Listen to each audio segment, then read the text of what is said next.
Hello, America. I'm Mark Levin. This is Life, Liberty, and Levin. We have two great guests. Molly Hemingway, how are you? Great to be here. Pleasure. Joe Concha, good to see you. Mark Levin, thanks for having me. I want to talk about the media today. Especially want to talk about the recent media and events that have been taking place and how the media has covered them. And no better time to talk about the Kavanaugh nomination than now. The Media Research Center says that 90% of the news coverage has been negative toward Kavanaugh. Honestly, I'm surprised it's that low. It looks like 99.9% to me. You've both written about this. What's your take on this, Molly?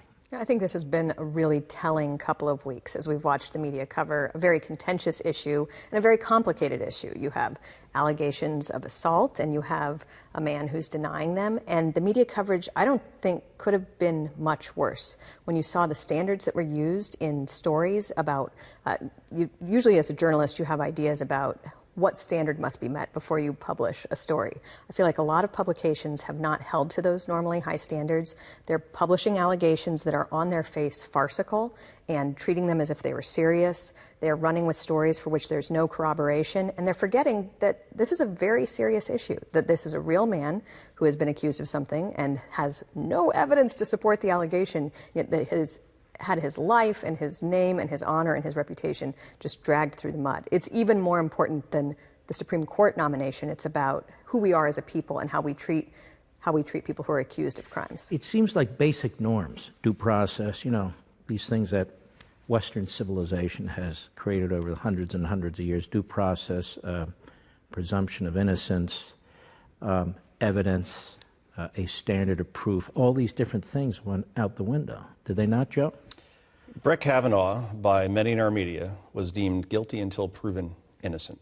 You brought up the Media Research Center. 344 minutes dedicated to the accuser's accusations of Kavanaugh, 21 minutes to Kavanaugh's denials. Not very good at math, but I believe that's more than the 15-to-1 ratio. And I compare it to the 2008 financial crisis, where everything just went off the cliff financially. For our media, everything went off the cliff here, because I think some people were holding out hope that because this is a Supreme Court nominee and the hearings that go around it, that there'd be some semblance, perhaps, of balance.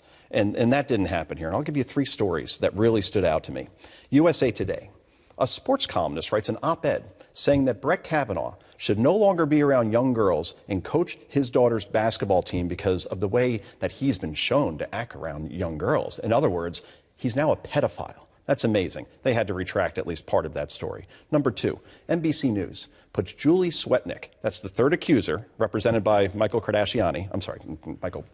I always conflate those two people. Yes. And they give her a national stage to make her claims against Kavanaugh, accusing him of gang rape. And apparently, she was 3 years out of high school, and she went back to high school parties, which in my day, if anybody from college came back to a high school party 1 year out, you thought that was weird. 2 years out, 3 years out, you're probably calling the police, like, what are you doing here, right? And then, oh, by the way, there's gang rapes going on, so why are you going back there? But then NBC News says, as a disclaimer, before the interview, we cannot corroborate anything that Swetnick is saying. So instead of killing in the interview, which you do in those situations, they want to be first instead of accurate, and they go ahead and give her a national stage anyway. Number three, New York Times story. Brett Kavanaugh threw ice during an altercation at Yale in 1985 in a bar. No charges were actually leveled in this situation, but the New York Times goes ahead with it anyway. And by the way, one of the co-writers of that story is an anti-Kavanaugh critic. If you look at her Twitter feed, the paper has to not retract the story, but admit they made a mistake. And they said literally, she is not a news reporter. She shouldn't have been assigned to it. Then how the hell did she get there? So you look at those three examples and you say to yourself, my goodness, our media is broken. And many, many people in this country will never, ever trust it again. Molly, do you think this was a watershed? Do you think the media have exposed themselves in the aggregate as utterly ideologically driven and in one direction? Do the media lead the Democrats, or do the Democrats lead the media? It used to seem that the media were the communications arm of the Democratic Party. In recent years, they have behaved more as the generals who are directing which way the country should go and directing what Democrats should be doing. That's a serious problem because the media should be at least trying to attain some standard of objectivity. And I think the media have had a lot of benefit based on this view that they are good people who are trying to report the facts. We've given them a lot of credibility and honor. And yes, this is a watershed moment in that a lot of people are appalled by what they've seen. I think we just had 3 really good examples of what's so bad. But in fact, the last few decades have been including a lot of these moments. And I think that you can even understand the Trump victory. When you talk to people about why they voted for Trump, a lot of people mention that they were so frustrated with the media coverage. Even in apolitical senses, people are frustrated with the way they see the media cover a natural disaster or celebrity or any number of things. So yes, this was a very important moment. People could not see anything other than how biased everybody was being, but it's just actually the latest in a series of problems. You know, Joe, even Ted Turner, the founder of CNN, and Ted Koppel the other day, he was on a panel. They were critical of CNN, too political. What would CNN do? What would the ratings be if Donald Trump wasn't around? Koppel said they'd be in the toilet. They'd be in the toilet. I'm very curious about this. What really is CNN at this point? Is it a news organization? Is it an opinion organization? Is it both? Is it neither? What is it? I'll let Jeff Greenfield, who was with CNN, ABC, CBS, he's been in this business for decades. He's pretty well respected. Here's what he told Brian Stelter on Reliable Sources last Sunday. Quote, Greenfield to Stelter, "When I look at CNN, hour after hour after hour, I see panels rather than reporting, exchanging opinions, the overwhelming majority of which on this network I regard as quite critical or hostile to Trump." This is a guest and a former employee of the network telling a CNN anchor, this is who you are now. But I actually think and as you said, Ted Turner and then Koppel as well criticized the network all in 1 week. So you're not just noticing that.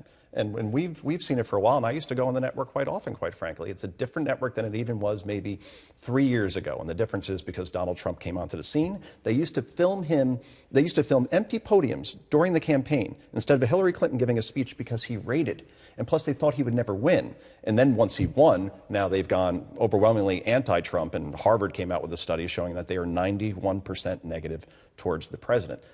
How do you say you're objective when numbers like that don't support it? And I think it's worse than if it were just opinions, if it were just panelists giving their analysis where they might have it. It's the news reporting that is a serious problem, too. I mean, one of the examples you gave was of an opinion column, but a lot of what we saw that was so bad with the Kavanaugh stories were done by people who claim to be straight news reporters. And even take an example from CNN, when you had the ex-boyfriend of the initial accuser against Kavanaugh say that he saw some stuff that he felt was worth sharing, including that the accuser had once coached a friend on how to pass a polygraph, when later she'd given testimony saying that she didn't know anything about polygraphs, and a variety of other claims he was making.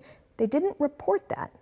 They only reported when someone denied that that had been the case. And that's called the bias of omission. And that's what people don't see at home. You can be outwardly biased if you're an anchor and you clearly show you're supporting one side, but when you don't report things, then people at home don't even know it exists. If you watch CNN, you wouldn't even know that happened. I think one other problem that they have is that they label anchors who are not anchors. They are opinion people. Don Lemon is still called an anchor at 10 o'clock at night. Chris Cuomo is called an anchor at 9. Anderson Cooper is called an anchor at 8.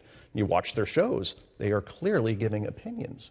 And that, conflating those two things, I think is what builds to more mistrust when you're not labeling people as they should be. And there's nothing wrong, as you said, with being an opinion person. Hannity, Ingram, Carlson on this network, right? Mark Levin, you are opinion people. Embrace it. It's fine. Right. But stop pretending that you're anchors when you don't fit the label of just asking questions and getting to the facts. Let me ask you this, too, though. I watched some of the coverage, a lot of the coverage, most of the coverage of the Kavanaugh hearings, and I was very unimpressed with most of the analysts, quote unquote. They were highly critical of Rachel Mitchell, who was hired by the Republicans, the Maricopa County sexual crimes prosecutor. She was going through methodically, interrupted by this 5-minute rule, which was very annoying, but still, you could tell, the audience could tell, we could tell, she was going through it methodically, pointing out the contradictions, pointing out the lack of corroboration. And she was trashed, almost uniformly. Trashed, they bring in some professors who trash her, some of the analysts are trashing her, and I went on the radio and said, well, wait a minute. she's the one that's actually laying out the case and some of the problems with Dr. Ford. Did you see that too? Yeah, and it was very frustrating to watch because if you were a casual observer and you saw her going through these questions, well, Professor Ford was answering and revealing a lot of really interesting information, such as that it was false that she was afraid to fly. She's actually a global frequent flyer. And yet, in previous weeks, we'd heard that she couldn't fly out to the hearing because she had a deathly fear of flying. Now, it was because of Rachel Mitchell bringing out these inconsistencies or flaws with her own story that had been pushed and just, had flooded the zone of the media that you began to think through this a little bit more seriously. And yet when you saw people analyze both Mitchell's questioning and also Professor Ford and even Kavanaugh's statements, everybody responded so emotionally rather than logically. And I understand that emotion is something that's very important for a lot of people, but we shouldn't lose sight of reason and logic and other principles that were in play too. You don't convict someone in any court because you feel like it. You actually have to have evidence. Nobody pointed out that going into that hearing last week, there was no evidence to support the allegations. Coming out of the hearing, there was no evidence to support the allegations. That was not a major theme of the analysis, and it should have been. I don't really care. Some people might find Professor Ford credible. A lot of people did not. A lot of people had problems with the testimony and how it had a lot of gaps that didn't make sense. I didn't see that coming through in the news coverage. I didn't see it coming through in the analysis either. And there's no reason there couldn't have been a straight news story laying out some of the flaws and inconsistencies with her testimony. People wanted a few good men, Colonel Jessup and Jack Nicholson and Tom Cruise, and they wanted Cruise thundering, "Did you order the code red?" And then obviously Nicholson says, "You're damn right I did," right? That's what they wanted out of this prosecutor. Or they wanted Johnny Cochran back in the OJ hearings, and if it doesn't fit, you must acquit, like something that rhymes. And again, if it's methodical and it's fact-based, that doesn't play well in cable news for pundits because they want drama. Let me follow up on this point. I think you make an important point. Mm-hmm. Is the audience smarter than the people making the presentations in the media? Absolutely. Now how I know that? Because before the 2016 election, The Hill does an analysis of all the major newspapers across the country and their endorsements. And we narrowed it down to 59 papers based on, I believe, subscription levels. 57 endorsed Hillary Clinton, 2 endorsed Donald Trump. You know what that got Hillary Clinton? A concession speech. In other words, people didn't listen when they were told how to vote or how to think. They said, we could do our thinking on our own, thank you. So I always go back to that stat as, yeah, the influence of the media is 1/10 of what it used to be back when we were growing up in another time that I won't name. But it's also why it's very important for people not just to have good reporters who are reporting the facts, but analysts who actually represent that portion of the country that is largely ignored or derided by others in the media. If you are watching the hearing with your own eyes, and a lot of people did that, and then you hear people giving analysis that just doesn't make any sense, and people being very focused on emotion, and then also for being focused on emotion, being pretty biased in how they're focused on emotion, because both Professor Ford and Judge Kavanaugh gave very emotional testimony, but only one seemed to get the benefit from a lot of analysts. Are you saying that journalists primarily live in New York, Washington, and Los Angeles? Yes. And they don't represent the middle of the country? Okay. Bob Schieffer, who I like, he observed on Face of the Nation last year that 1 in 5 journalists live in New York, D.C., or Los Angeles. Those are only 3 cities, and yet 20% of the people that work in this business live in those places. It's called the Excella journalistic corridor that we're on, particularly with New York and Washington. And yeah, they're living in their bubbles, or they're in their elite towers, and they're not listening to people. When I go to parties, I was at a block party last week, and yes, there was beer there, a keg, right? Did you throw any ice? I did throw ice, yes. I threw a bag also in a game called Corn Toss, but that's another story for another time. The point is that I just spoke to people conversationally. And I got feedback that I was not seeing on television, particularly from women, when it came to Christine Blasey Ford or Julie Swetnick or anybody else that's involved here. So, yeah, get out and talk to people once in a while. Go to a bar, have some fun. Maybe you'll get another perspective. Don't forget, folks, almost every weeknight you can catch me on Levin TV by going to crtv.com/Mark, crtv.com/Mark, or give us a call at 844-LEVIN-TV. We'd love to have you at our conservative community there.